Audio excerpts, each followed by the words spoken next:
Fala galera, sejam bem-vindos a mais um vídeo do Primeira Trave aqui no YouTube, certo? Um feliz ano novo para você que acompanha o canal por aqui. Primeiro vídeo do ano, vamos analisar logo esse grande jogo entre Chelsea e Manchester City e Chelsea para ser mais exato, jogo que terminou empatado pelo placar de 1-1 e um jogo muito complexo de se analisar taticamente, não só pela dificuldade em si da análise, mas pela quantidade de complexidade de fatores que envolvem o desenrolar dessa partida dos dois lados, tanto defensivamente quanto ofensivamente, das quatro vertentes, somando, né, as duas de cada lado. Então, vamos direto pro campinho para não perder tempo. Antes, se inscreva no canal, deixe seu like no vídeo, comente o que você achou da partida e compartilha com aquele seu amigo que gosta de uma boa análise tática, certo? Vamos começar por aqui, então, com a forma como o City jogou com a posse de bola, que foi basicamente a forma como se desenrolou todo o primeiro tempo,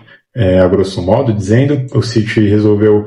aplicar uma saída de bola a 3, então com os dois zagueiros por aqui e o Matheus Nunes fechando com eles. O O'Reilly foi o cara que teve bastante liberdade aqui pela lateral esquerda, que jogou bem espetado mesmo lá pela ponta. O Rodri fez companhia, então, para esses três defensores que comandavam a saída de bola. Ora até ele baixava para jogar entre o Rúben Dias e o Gvardiol nos momentos que o Gvardiol abria um pouquinho aqui pelo lado esquerdo, e aí o City na prática remontava essa linha de 4 com o O'Reilly lá em cima, mas basicamente foi essa dinâmica de 3+1 com o O'Reilly espetado por aqui. O Foden e o Cherki, eles jogaram com bastante liberdade aqui pelo meio, ora baixando também para auxiliar nessa saída de bola, ora também aparecendo entre linhas. Essa movimentação deles foi muito importante para ocupar a marcação do Chelsea, confundir a marcação adversária. Também teve o Reinders fechando por aqui, né, para deixar justamente esse espaço liberado para o O'Reilly avançar nesse corredor. O Reinders foi, na prática, a grosso modo, um meia por esse lado esquerdo, ocupando também a marcação do Chelsea por esse lado, com o Bernardo Silva bastante espetado pelo lado direito, ele que ficava bastante isolado, recebia até inversões para jogar num contra um contra o Gusto, que dessa vez ficou pelo lado esquerdo. Agora, pelo lado da defesa do Chelsea, o Chelsea acabou fechando uma linha de 5, basicamente, nos momentos em que se defendia. O Chalobah, o Badiashile e o Achimpong, que são três zagueiros de ofício, por mais que o Achimpong tenha jogado como lateral direito improvisado a princípio, ele fechou essa trinca aqui de zagueiros. E o Estevão, que começou como ponta direita, isso mudou um pouquinho no decorrer da partida, a gente já vai chegar lá, mas ele começou como ponta direita, baixou bastante por aqui, então, para dar conta da marcação do O'Reilly, com esses dois volantes, então, o Reece James e o Enzo Fernandes, uma marcação a 3 aqui em cima do João Pedro, do Palmer e do Pedro Neto, para dar conta tanto dessa saída de bola, então, do City, quanto também de proteger a área e de marcar os espaços entre linhas desses jogadores do City que tanto circulavam por aqui, como eu falei. Essa saída de bola, então, acontecia com o Rodri se movimentando bastante, sendo muito participativo. Ele fez um grande jogo, encontrou passes que quebraram linhas, que ajudaram o City a progredir em campo, tanto passes curtos quanto passes longos também. Foi muito assertivo nesse sentido. Ele que tem reencontrado, né, a melhor forma dele, aquela que a gente estava acostumado a ver em 2022, 2023, nos principais momentos dele com a camisa do Manchester City. Ele teve uma lesão que atrapalhou ele, tirou ele de praticamente toda a temporada passada, mas agora a gente chega no momento que a gente mais vê um Rodri próximo daquele que a gente viu no auge. Ele que entrou muito bem no jogo contra o Sunderland no meio de semana, fez a diferença, foi um dos melhores jogadores do City em campo. Dessa vez joga os 90 minutos contra o Chelsea, e que por si só já é algo que surpreende ele jogar os 90 minutos, e também contribui da forma como contribuiu, tanto ofensivamente quanto defensivamente, a gente vai chegar lá, mas faz toda a diferença para o time do City. O fato dele estar bem, o fato dele estar em campo, traz uma segurança, traz um equilíbrio para a equipe do City. É uma grande notícia caso se confirme, caso ele tenha realmente uma sequência de jogos como titular jogando nesse nível. Ele tem tudo para representar uma virada de chave na temporada do Manchester City, que já tem sido muito boa, mas quem sabe comece a evitar esses tropeços, né, como teve nas últimas 2 rodadas. A bola chegando aqui na frente, então, temos o Haaland como essa referência. Ele não toca muito na bola nos momentos que o City está enfrentando essa defesa fechada do Chelsea, mas nos momentos que o City conseguia recuperar a bola ali na frente, como foi mais ou menos no momento que sai o primeiro gol, o Haaland ele consegue ter umas oportunidades de finalizar. Quando ele toca na bola rápido, sem marcação, ele aproveita para finalizar e tem 2 chances muito perigosas, uma que é uma bola desviada que o Jorgensen defende e outra que é um chute que ele acaba acertando a trave e quase pega na bochecha da rede, um pouquinho antes do primeiro gol do City. No mais, como eu vejo, a gente tem o O'Reilly bastante aberto por um lado e o Bernardo Silva bastante aberto pelo outro, que por mais que o City não tenha jogado tanto pelas pontas, e isso se diz pela própria característica desses jogadores, né? São jogadores muito de 1 contra 1, muito de profundidade. O O'Reilly até poderia ser, mas não é a escolha que o City tem,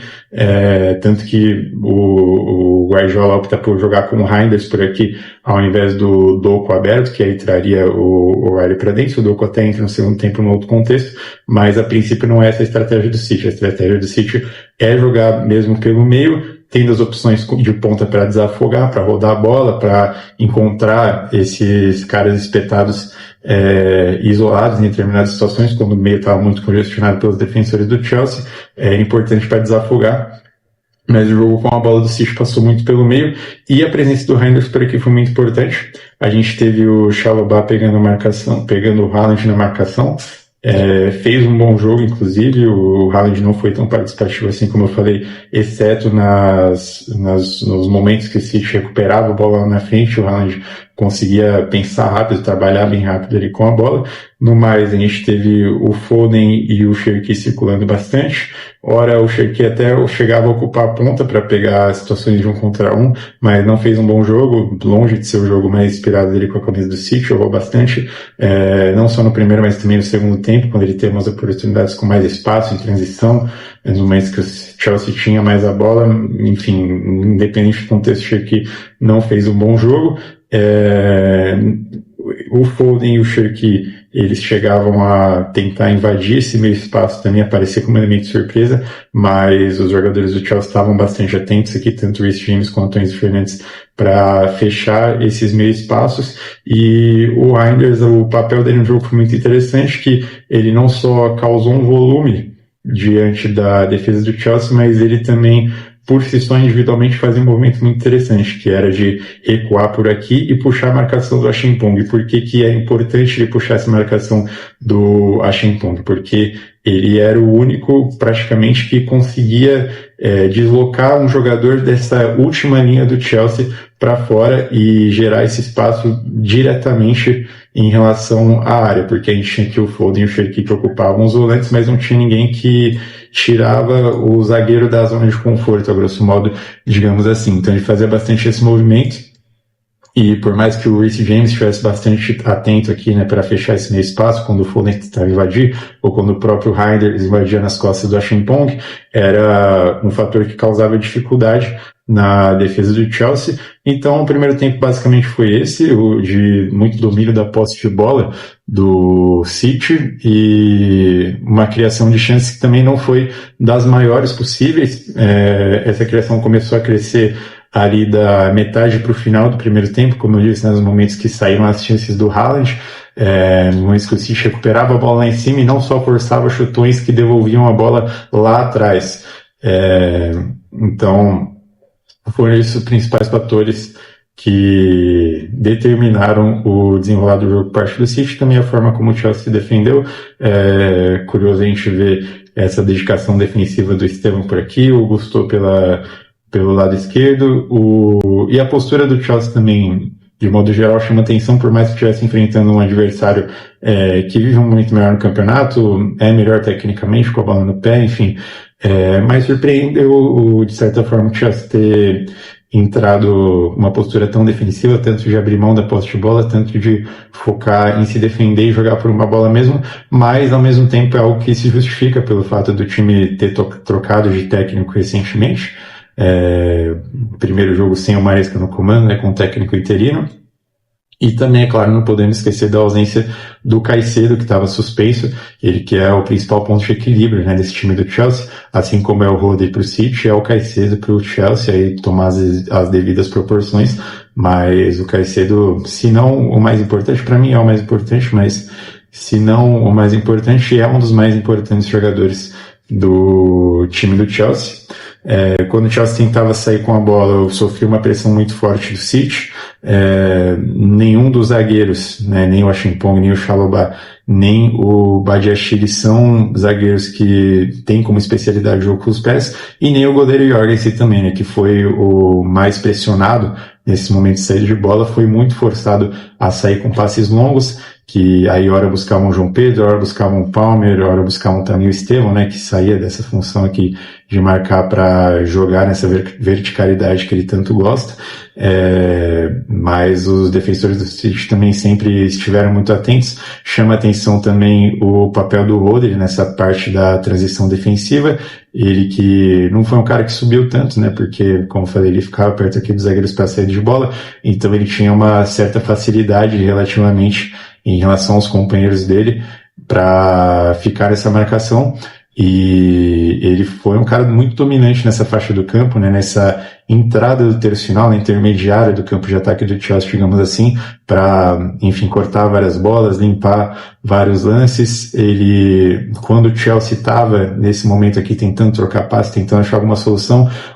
e o Palmeiras abria aqui pela direita, tentava aparecer entre linhas com opção, o Rodri perseguia bastante ele e estava sempre atento aos lances, ganhou quase todas. E também nos momentos que o Chelsea conseguia sair com o campo aberto na transição ofensiva,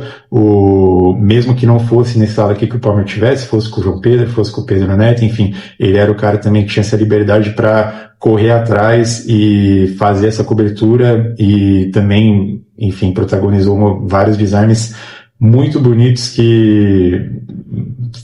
mantiveram o controle do jogo nas mãos do Manchester City. A gente tem também, não podemos esquecer, o momento que o Chelsea inverte os pontos no próprio primeiro tempo. O Pedro Neto ele passa a fazer o lado direito, que ele faz muito bem, e o Estevão passa a fazer o lado esquerdo, que ele também sabe fazer. Isso porque o Estevão ele estava tendo um papel defensivo aqui muito importante, por mais que ele aparecesse por aqui nos momentos do ataque, ele aparecia, enfim, chegava atrasado em muitas bolas, chegava desgastado, então ele passou a fazer esse lado esquerdo, que exigia menos defensivamente do lado direito, por mais que exigisse bastante também, mas ele não precisava fechar essa linha de 5 aqui, né, assim como ele estava fazendo, e o Pedro Neto passou a fazer depois. Aí o Estevão ele passa a ser uma opção que consegue focar um pouquinho mais no ataque,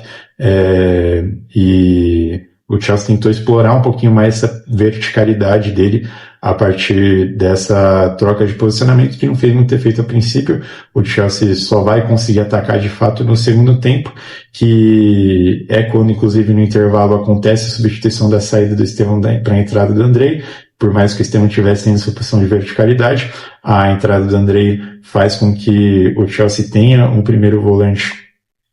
por aqui e libera um pouquinho mais o Enzo e o Reece James para saírem jogando. Então você tira um atacante, mas você coloca duas opções a mais que podem tentar causar um volume ou pressionar um pouquinho mais em cima, né, na saída de bola do City, e isso faz efeito, isso faz com que o Chelsea consiga, justamente como eu falei, né, de fato confirmar essa pressão um pouquinho maior lá em cima, ter um pouquinho mais a bola, fazer o City recuar um pouquinho mais, né, justamente também por ter essa vantagem no placar. E o segundo tempo tem essa configuração um pouquinho diferente, por mais que em nenhum momento o City tenha parecido perder o controle das ações, perdeu o controle da posse de bola, né, aquele controle pleno que havia apresentado no primeiro tempo, e que no fim das contas acaba, né, gerando o gol do Chelsea nos acréscimos marcado pelo Enzo Fernandes. No intervalo também a gente tem a movimentação do Gusto voltando pelo lado direito, que é importante para causar esse volume junto com o Palmer, junto com o Reece James. ele passa a ser bem mais ativo na partida, né, do que ele vinha sendo pelo lado esquerdo, como ele costuma ser de fato quando joga por esse lado direito, e na teoria o Achimpong é quem passa a fazer essa lateral pelo lado esquerdo. Depois a gente tem a saída dele para a entrada do Rato, que é um jogador que é um zagueiro barra lateral, mas que está mais acostumado com o Achimpong a fazer esse lado esquerdo. O Pedro Neto, ele passa a ter uma liberdade um pouquinho maior para trocar de posicionamento com o João Pedro, para fazer movimentações, inversões de posicionamento que confundissem a defesa do Manchester City nos contra-ataques, algo que funcionou bastante também. O Pedro Neto, não só ele teve algumas chances, mas ele também foi parcialmente responsável pela criação de outras. O Enzo Fernandes, como eu falei, assim como o Reece James, tem uma liberdade maior para aparecer por aqui. Foi importante nessa cobertura pelo lado esquerdo também, porque como o Chelsea não tinha um lateral esquerdo de ofício, tanto quando o Achimpong estava aqui, quanto também com o Rato, ele foi importante para fazer essa cobertura. Então o Chelsea passou a ser um time muito mais equilibrado entre defesa e ataque, com mais repertório ofensivo para causar algum tipo de perigo. E como eu venho dizendo, né, o Pedro Neto foi bastante participativo, mas perdeu muitas chances, perdeu muitas bolas, não fez um bom jogo o Pedro Neto, assim como o João Pedro também, que sai para a entrada do Delep. O Delep recebe algumas bolas dentro da área, ele consegue ganhar mais divididas, ganhar no corpo, reter bolas do que o João Pedro, que foi importante para o Chelsea manter essa presença um pouquinho maior no campo de ataque. Em relação ao Manchester City, chega um momento do segundo tempo que é aquele de um pouquinho mais de trocação, que o Chelsea consegue ficar um pouquinho mais com a posse de bola e gera espaço, né, para o City jogar em transição. Então é por isso que o Guardiola ele tira o Reinders para a entrada do Doku, e aí o Riley passa também a subir um pouquinho menos. O Guardiola ele passa a ser um pouquinho mais conservador, ele conserva essa linha de 4 lá atrás com o Riley de um lado e o Matheus Nunes do outro. Antes disso, o Guardiola sai lesionado para a entrada do Ake, aí é zagueiro pela esquerda por zagueiro pela esquerda. Também mais para frente, na verdade entra o Kuzanov, no lugar do Gvardiol a princípio, e aí sim, depois sai o Rubem Dias lesionado para a entrada do Ake, inverte o lado, o Kuzanov fica pelo lado direito, o Ake fica pelo lado esquerdo, mas tirando a entrada do Doku, nenhuma mudança que afetasse a parte tática do Manchester City, mas sim a parte técnica, né? Porque no momento que troca a dupla de zaga, ou coincidência ou não, entra o Delep também, e o Chelsea passa a conseguir reter mais bolas aqui a partir do centroavante que geram essas oportunidades, tá falado? Então, basicamente, foi assim que se desenrolou o jogo, e basicamente não, né? Foram realmente muitos fatores ali que mudaram o decorrer da partida e que determinaram o desenrolar e as alternâncias, né, de superioridade, de cenários, enfim, de configurações de modo geral da partida entre Manchester City e Chelsea, tanto da parte defensiva quanto da ofensiva do City, assim como da parte defensiva e da parte ofensiva do Chelsea em si, certo? Deixe nos comentários o que você achou da partida, se você sentiu falta de algum ponto específico que eu tenha deixado passar por aqui. Não se esqueça de se inscrever no canal, deixar seu like no vídeo, compartilhar com aquele seu amigo que gosta de uma boa análise tática. Mais uma vez, um feliz ano novo para todos vocês. Um abraço e até a próxima. Valeu!